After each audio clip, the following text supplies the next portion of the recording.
Brother నమస్తే. నమస్తే. ఏం పేరు బ్రదర్? శ్రీకాంత్. ఏం చేస్తావు శ్రీకాంత్? స్టడీ అంటే ఏం చదువుతున్నావు? డిగ్రీ ఏ year? First year.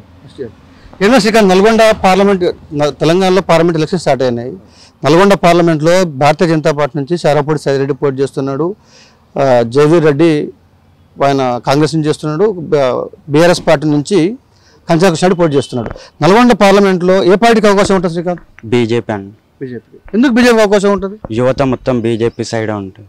BJP side ఉంటుంది అంటే నల్గొండ 7 సెగ్మెంట్లో కూడా ఎక్కువ సెగ్మెంట్లో కూడా బీజేపీ ఎమ్మెల్యే లేడు. అలాంటి సందర్భాల్లో తెలుస్తుందంటారా? అంటే అక్కడ పైన మోడీ ప్రభుత్వం ఉంది కానీ మోడీని చూసి బీజేపీకి చాలా మంది ఓట్లు వేసే వాళ్ళు ఇట్లా ఉంటారు. ఇక్కడ మన రాష్ట్రంలో ఎవరున్నా కేంద్రంలో మాత్రం బీజేపీ ఉండాలి. దానికి తగ్గట్టుగా ఇప్పుడు శానంపూడి సైదిరెడ్డి గారికి భారీ మెజార్టీ తోటి నల్గొండలో పార్లమెంటు ఎంపీ అభ్యర్థిగా గెలిపిస్తారు అనుకుంటున్నాను. అంటే సైదిరెడ్డి గారు కంపల్సరీ గెలుస్తారంట? కంపల్సరీ. అంటే యూత్లో ఫీలింగ్ ఉందా? ఉందండి, ఉంది కంపల్సరీ ఉంది. భారీ మెజార్టీ వస్తుందని అనుకుంటున్నాను. బీజేపీ గెలుస్తుంది పక్క నల్గొండ. అంటే ఇక గల్లీలో ఉన్నాగా ఢిల్లీలో మాత్రం బీజేపీ ఉండాలి. బీజేపీ ఉండాలి. శ్రీకాంత్, రాష్ట్రంలో కాంగ్రెస్ పార్టీ అధికారంలో ఉన్నది, కానీ అలాంటి సందర్భాల్లో కూడా బీజేపీలో శానంపూడి సైదిరెడ్డి గెలుస్తాడన్న అది వాస్తవం. ఎందుకంటే నల్గొండకి వస్తే కుటుంబ రాజకీయ పాలన నడుస్తుంది.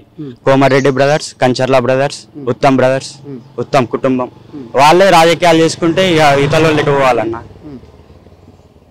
కుటుంబ రాజకీయాలు అనేది దానికి ప్రజలు బుద్ధి పెడతారు. ఎందుకంటే యువత చాలా మందికి ఉద్యోగాలు లేవు.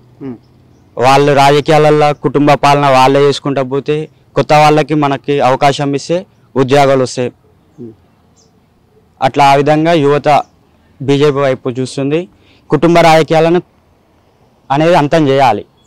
నల్గొండలో అయితే ఇక ఎక్కడ లేని విధంగా అయితే ఇక కోమారెడ్డి, ఇక చూసుకుంటే ఉత్తమ్ కుమార్ రెడ్డి, ఇప్పుడు చూసుకుంటే భూపాల్ రెడ్డి వాళ్ళ అన్న. అసలుకి వాళ్ళు ఏమంటారు, జానారెడ్డి కొడుకు ఇప్పుడు కాంగ్రెస్ ఎంపీగా ఉండు. ఆయన ఇక్కడ నల్గొండలో తిరిగిన పాపాన లేదు. క్యాండిడేట్ ఎవరికి తెలియదు ఇక్కడ. భూపాల్ రెడ్డి అన్న పేరైతే ఇక ఎవరికి తెలిసే నాదుడే లేడు ఆయన. ఇక ఇప్పుడు ఏంటిదంటే బీజేపీ ఎక్కువ ప్రచారంలో ఊపు ఉంది ఇక్కడ నల్గొండలో. అయితే ఎక్కడ చూసినా అయితే గల్లీలో ఎక్కడ చూసినా ప్రచార రథాలు, క్యాండిడేట్ ఎక్కువ ప్రధానంగా అయితే యూత్ అయితే బీజేపీ. యూత్ లో బీజేపీ ఫీలింగ్ ఉందా? ఉంది అన్న.